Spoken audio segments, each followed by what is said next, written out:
नमस्कार बच्चों, आज हम फिर हाजिर हैं अपनी एक नई क्लास में जिसमें हम हिंदी प्रोज़ का लेसन नंबर 3 पढ़ेंगे, जिसका नाम है मेरा धर्म मेरा ईश्वर।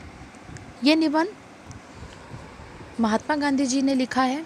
इस निबंध में उन्होंने सभी धर्मों के प्रति अपने समभाव रखने की अपील की है, क्योंकि उनकी दृष्टि में सभी धर्म एक ही जगह पहुंचने वाले अलग अलग रास्ते हैं। इसीलिए हमें एक दूसरे के प्रति सहिष्णुता का भाव रखना चाहिए, तभी संसार में आपसी प्रेम और सौहार्द स्थापित हो सकता है। चलिए अब पाठ का अध्ययन करते हैं। विविध धर्म एक ही जगह पहुंचने वाले अलग रास्ते हैं। एक ही जगह पहुंचने के लिए हम अलग अलग रास्ते से चलें तो इससे दुख का कोई कारण नहीं है। सच पूछो तो जितने मनुष्य उतने ही धर्म हैं। हमें सभी धर्मों के प्रति समभाव रखना चाहिए।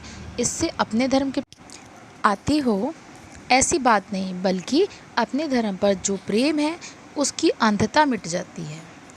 वह इस तरह वह प्रेम ज्ञानमय और अधिक सात्विक और निर्मल बनता है। फिर आगे कहते हैं गांधी, मैं इस विश्वास में सहमत नहीं हूँ कि पृथ्वी पर एक धर्म हो सकता है या होगा।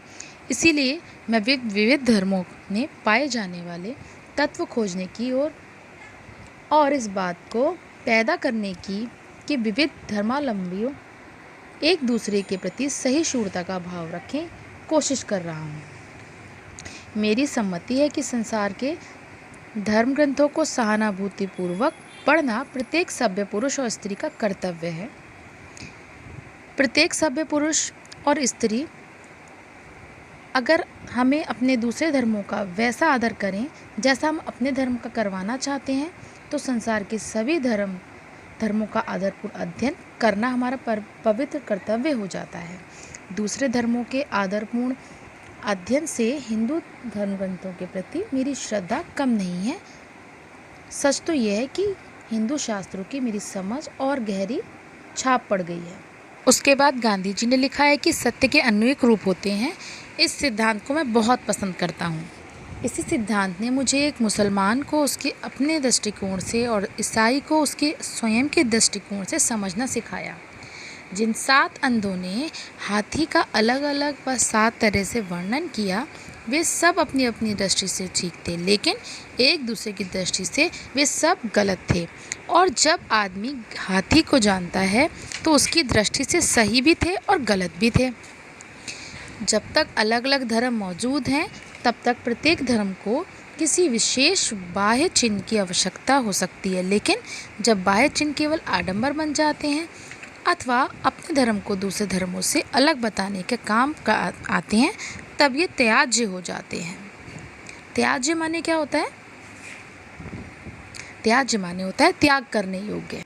आगे गांधी जी लिखते हैं कि धर्मों के बृहत मंडल का उद्देश्य यह होना चाहिए कि वह प्रत्येक हिंदू को बहुत अच्छा हिंदू, मुसलमान को और अच्छा मुसलमान, ईसाई को और अच्छा ईसाई बनाने में सहायता करे। दूसरों के लिए हमारी प्रार्थना ये नहीं होनी चाहिए कि ईश्वर तू उन्हें वही प्रकाश दे जो तूने मुझे दिया, बल्कि ये प्रार्थना होनी चाहिए कि तू उन्हें वह सारा प्रकाश दे जिसकी उन्हें अपने सर्वोच्च विकास के लिए आवश्यकता है।